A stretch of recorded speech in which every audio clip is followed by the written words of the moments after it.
Listen to the man say it, Letitia. You might find it easier.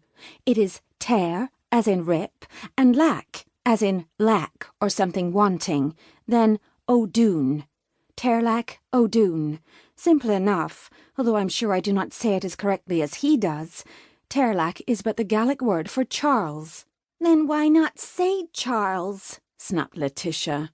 Because he is not an Englishman, Pleasance replied sarcastically.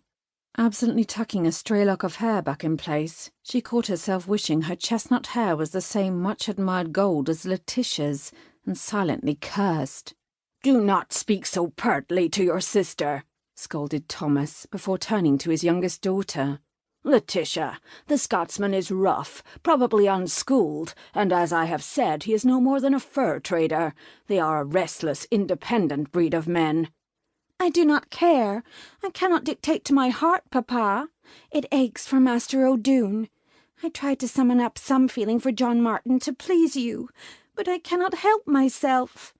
Letitia's full bottom lip trembled, and she dabbed at her eyes with her fine monogrammed linen napkin. "For Pleasance's sake, I also tried to direct my affections elsewhere, but it was impossible. I fear I am sick with love for Master O'Duine."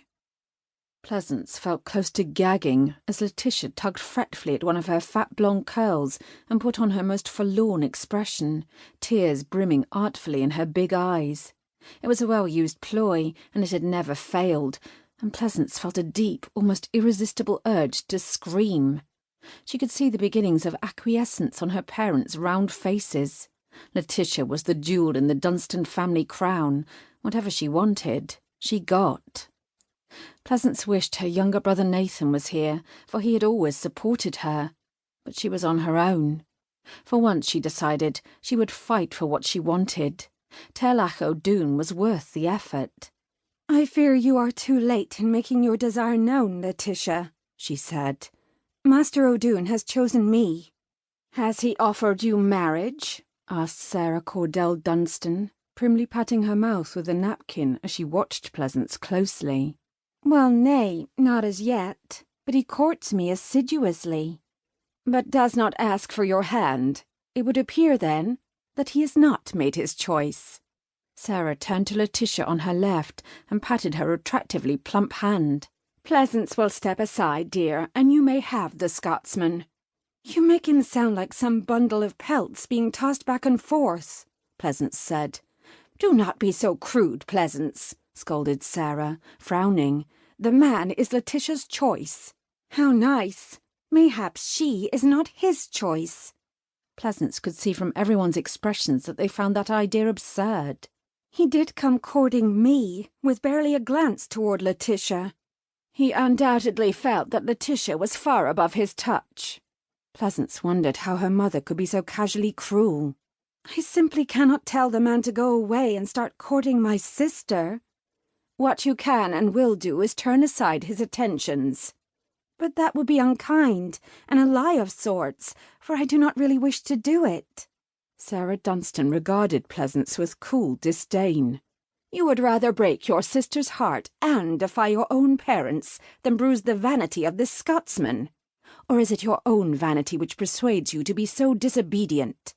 Her mother's anger sent a chill down Pleasance's spine, but she stiffened and pressed on. "But you just said that the man is too common for Letitia. She would be marrying beneath her." Such words tasted bitter in her mouth, but Pleasance knew that her family considered such differences important. "Of course he is beneath her, but we must abide by our promise." "And I believe the man has some potential," Letitia added. "Why, using a little education, I am certain I can make him more presentable."